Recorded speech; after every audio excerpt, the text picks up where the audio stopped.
Hello, my name is Alexis Steely. My major is international business. I have two specializations, which one is marketing and the other is policy and globalization. I also have a minor in political science. I chose to talk about the Greenpeace because the Greenpeace concentrates on the most vital threats worldwide to the Earth's biodiversity and environment. Also, because this organization uses non-violent creative confrontation to expose global environmental problems to force solutions for a green and peaceful future for what we have today. So just to give a little bit background about the Greenpeace. The Greenpeace was created in 1971 by a group of citizens. This handful of activists had started their journey by renting a small fishing vessel. They called this fishing vessel the Phyllis Cormac. On this small fishing vessel, they set sail from Vancouver from Alkemeen Island in Alaska. Their whole task was to protest the United States nuclear testing off the coast of Alaska. With such a huge issue at their hands, they were caught by the United States Coast Guard. With these activists causing so much attention, they brought the idea of how harmful nuclear testing is to society. Today, this society has been operating for over 40 years. Greenpeace is a non-governmental environmental organization. The idea behind this organization is to never stop fighting for a greener, healthier forests, food, climate, world for our oceans, and fight any forces that stand in their way. This organization has about 250,000 members in the United States alone, but worldwide this organization has about 2.8 million members.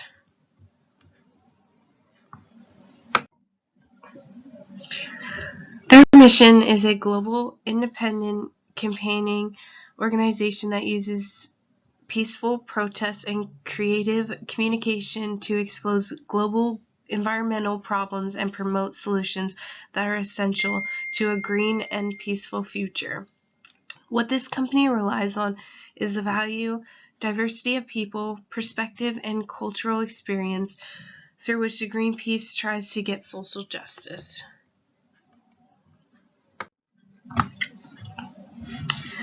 This organization has started from a small fishing vessel into an international organization. This group has offices in more than 50 countries.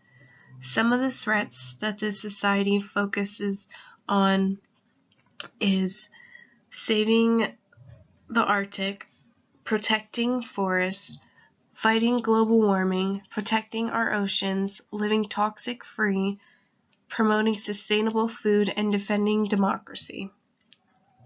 Greenpeace is a non-governmental organization and is strictly run on volunteers.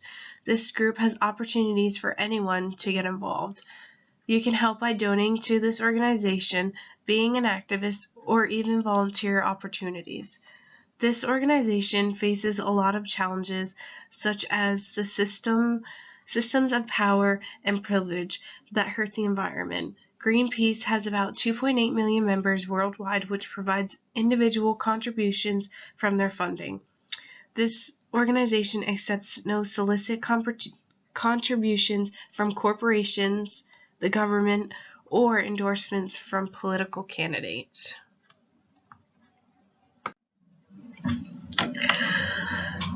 So the causes of deforestation.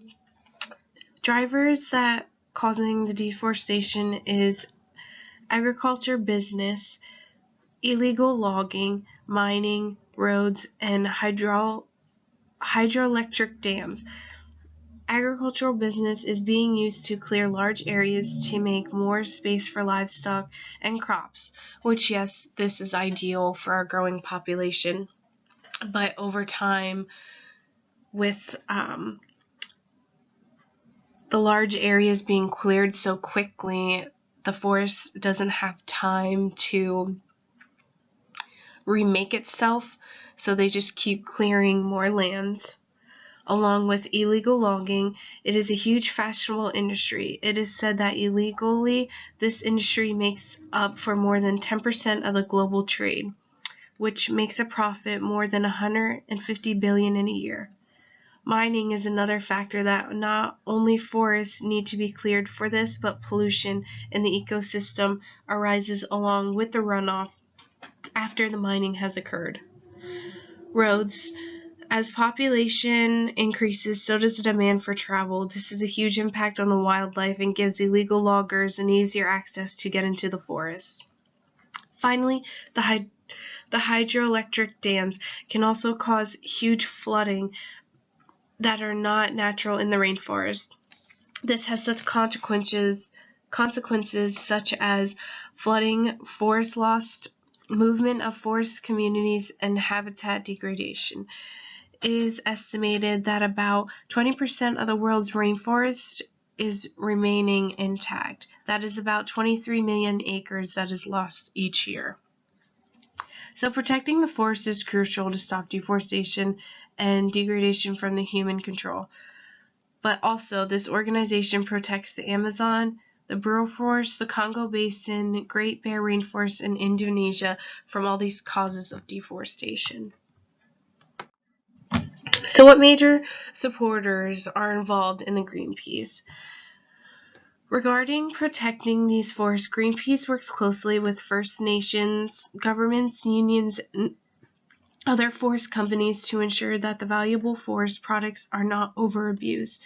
Companies also followed the zero deforestation policies, which is using ideas to recycle wood, holding suppliers accountable for producing